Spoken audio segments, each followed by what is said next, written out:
मैं उनको आमंत्रित कर रहा हूं बड़े सम्मान के साथ कि सिरपुर जैसे स्थल को भावी पहचान दिलाने वाले साथियों, सिरपुर जैसे स्थल को भावी पहचान दिलाने वाला नाम है जिसका जीवन दीप बुद्धा की ज्योति जलाने वाला, बुद्धा की ज्योति जलाने वाला। इस क्रांतिकारी अभिनंदन के साथ राष्ट्रीय महासचिव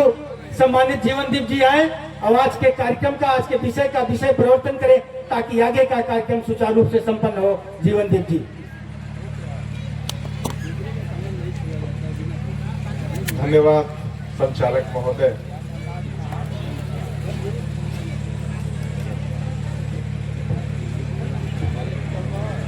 सर्वप्रथम विश्व गुरु तथागत गौतम बुद्ध, उनके पद चिन्हों पर चलकर पूरी दुनिया में बुद्ध का धम्म संदेश प्रसारित करने वाले सम्राट अशोक महान और हम सबके परम श्रद्धेय आज के मुख्य अतिथि परम पूज्य धम्म गुरु फ्रा अनिल साक्य गुरु जी और जापान से मोस्ट वेनरेबल जुनसेई तारासावा गुरु जी और आज के इस कार्यक्रम की अध्यक्षता कर रहे हम सबके परम सम्मानित सम्राट अशोक क्लब के राष्ट्रीय अध्यक्ष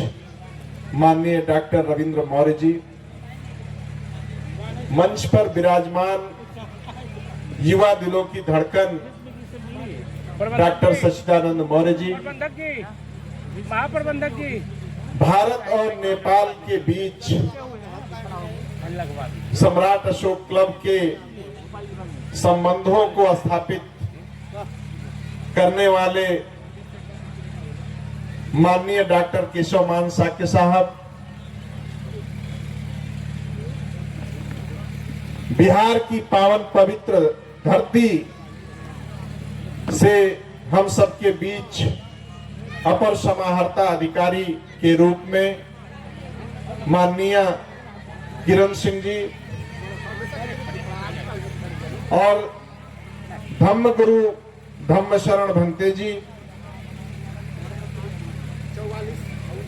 मंच पे विराजमान संस्थापक महोदय की धम्म पत्नी, आप सभी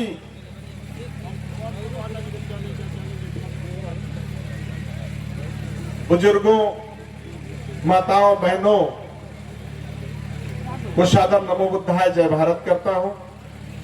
और नेपाल की तरफ से जो हमारे साथी आए हैं, चाहे वो राज परिवार के डॉक्टर केशव मान साक्य साहब के राज परिवार के लोग हों या जो बच्चे ड्रम का जो अभी धम्म ड्रम आप लोग सुन रहे थे, बड़ा अच्छा उन लोगों ने अपना प्रदर्शन किया। आप सभी लोगों का तहे दिल से स्वागत, हार्दिक स्वागत, अभिनंदन। और हम सबके बीच एक ऐसे व्यक्ति बैठे हैं जो स्कैनर है इस सम्राट अशोक स्तंभ, जिसको आप लोग लटिया महोत्सव, जिसके लिए इतना बड़ा जन सैलाब यहाँ इकट्ठा हुआ है, प्रोफेसर डॉक्टर अरुण यादव जी, इनके सम्मान में आप सभी एक बार जोरदार ताली बजा सकते हैं।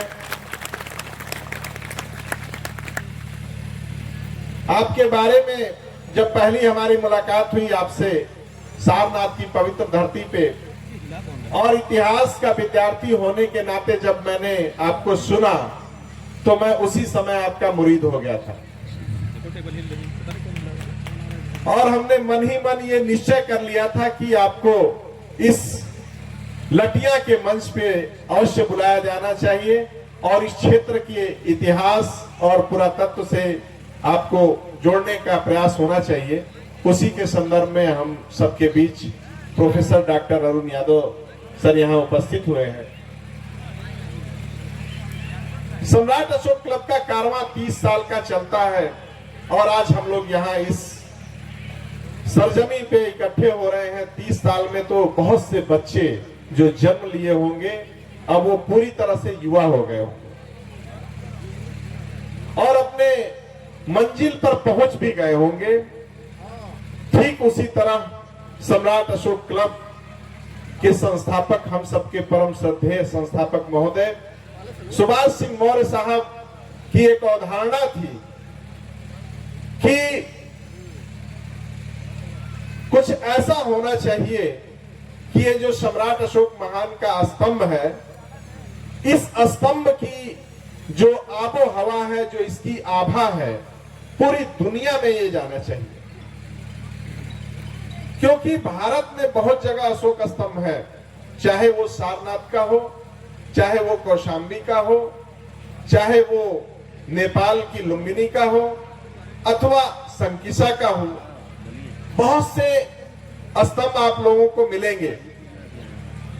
लेकिन ये ऐसा स्तंभ जिसपे 8 सिर होने के प्रमाण कनिंघम के समय में उन्होंने अपनी पुस्तक में उसका उल्लेख किया है,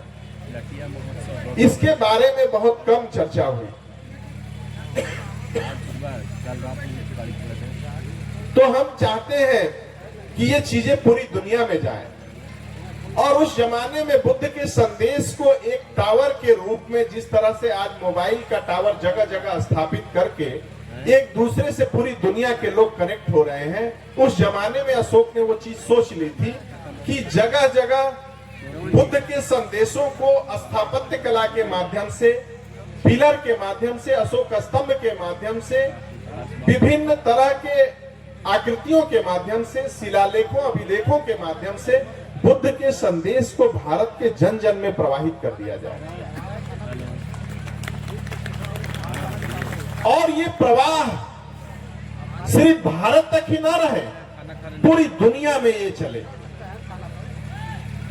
जैसे दुनिया में बहुत सी ऐसी नदियां हैं जो सिर्फ एक देश के हिस्से में नहीं है।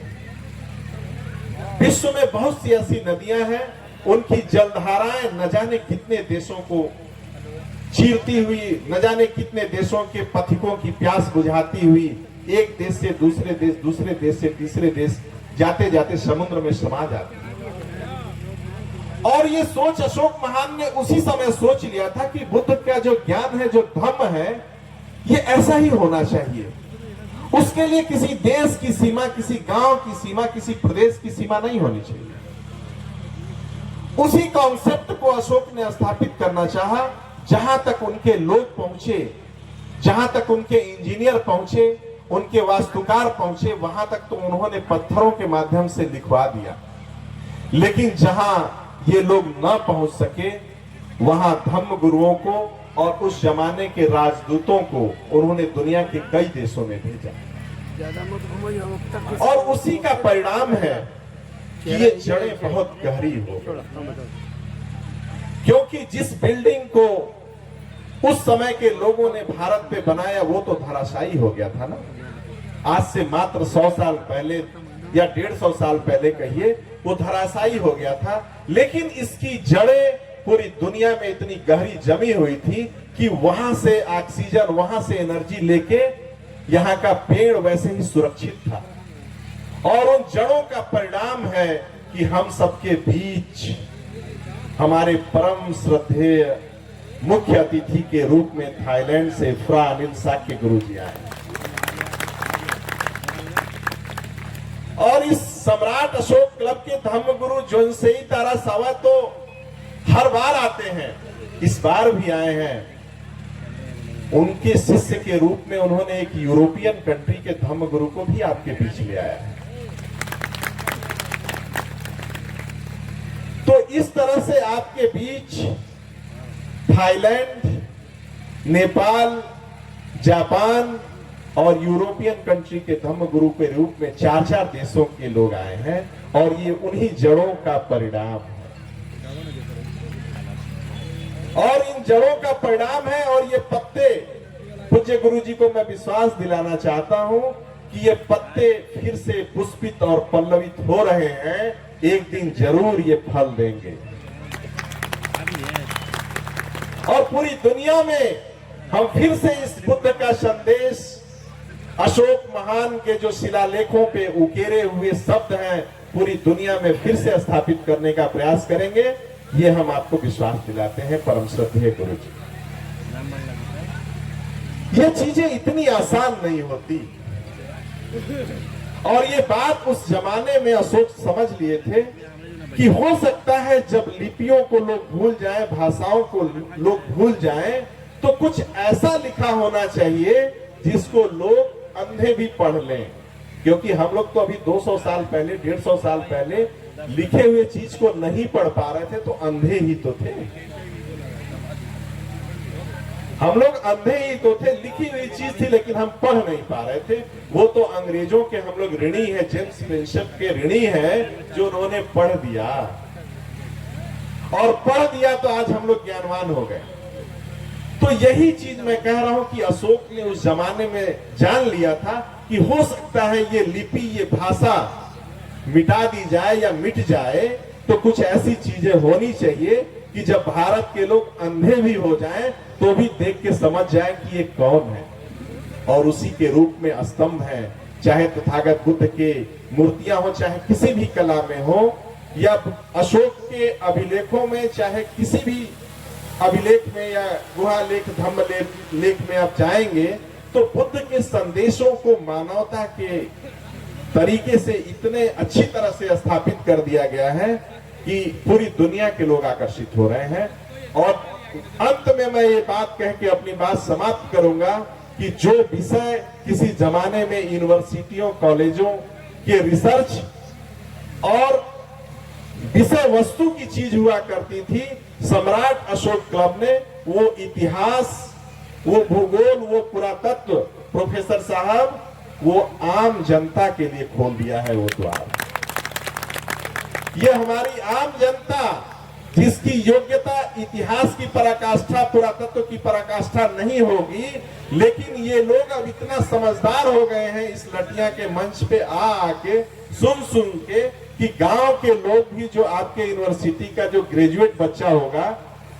उससे बहुत अच्छा तो नहीं लेकिन उनके समान ये समझ रखते हैं कि ये जो पत्थर की मूर्तियां हैं ये किस देवी या देवता की है। तो जो इतिहास यूनिवर्सिटी कॉलेजों में था, वो इतिहास अब भारत के जन जन में है, और ये बीड़ा सम्राट अशोक क्लब ने उठा लिया है।